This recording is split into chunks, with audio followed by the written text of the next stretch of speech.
All right, here we are for our fourth dissection. I will note that part of this assignment was to do these um, guys. I've done this with my husband before, and I agree with the professor, Dr. Jackie, that it was, um, I mean, they're just like little mummies, and it's just, to me, this was such a much better idea. Wish I had known that with him to do a live flower because you just get so much more out of it, and it's producing, it's doing its job. So I will say that I could not find, we had milkweed as part of our assignment. I could not find, and I think it was Asclepiaceae or Asclepius family. I know that Asclepius is the genus name of milkweed, but it's like Asclepidaceae or whatever family.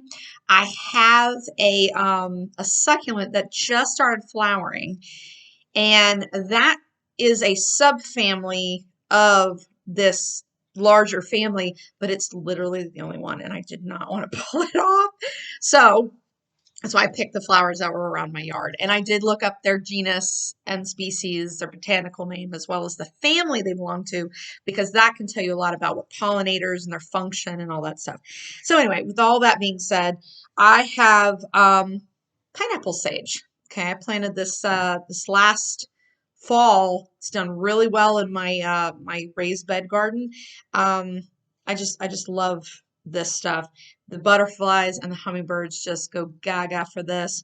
Um, so pineapple sage is called Salvia elegans. I mean, you just gotta love that. It is part of the Laminaceae family. Most herbs are part of the Laminaceae family, and they're called that lamb's ear because the leaf often is soft and fuzzy, and it emits an odor when crushed. Okay, that's just what I remember from my Master Gardener days. But it does have like this really fun, kind of spicy, kind of fruity scent. The Gaillardia smelled very polleny. The Gara doesn't really have a scent. So that also tells you a lot about a plant and what it does. It is tubular in shape.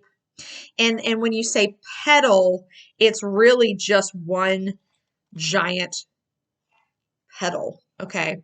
And it has like a little mouth. It kind of looks like a shrimp. Like, you know, the shrimp from the Muppets? Like, hey, how you guys doing? That's what it looks like. So I'm gonna pop him off. This was another one that it kind of died back a little bit, and I about had a heart attack popping off the flower. Um, on the stem, there are a lot of flowers per stem. Okay, so per pedicle, though, it just has the one leaf or the one petal rather, and like I said, it's got this weird looking lippy thing on it that just I'm assuming is like a mouth for whatever wants to go to town. It's interesting because it has a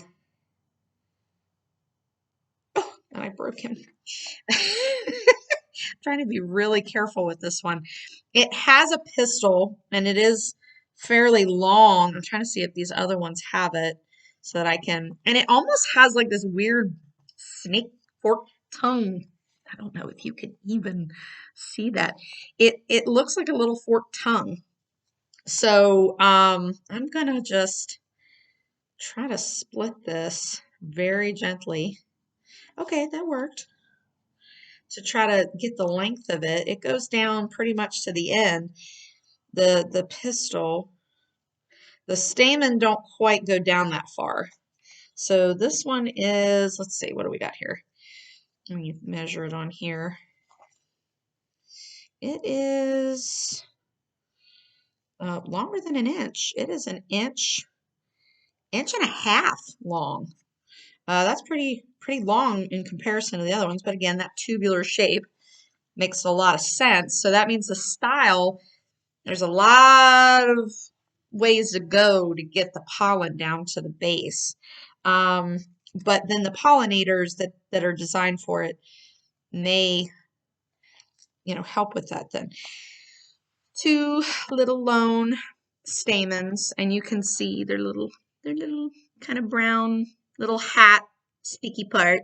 These are the anthers, and then that's the filament, the whole part there. Um, and these ones are almost an inch. That's let's see, 14/16. So math.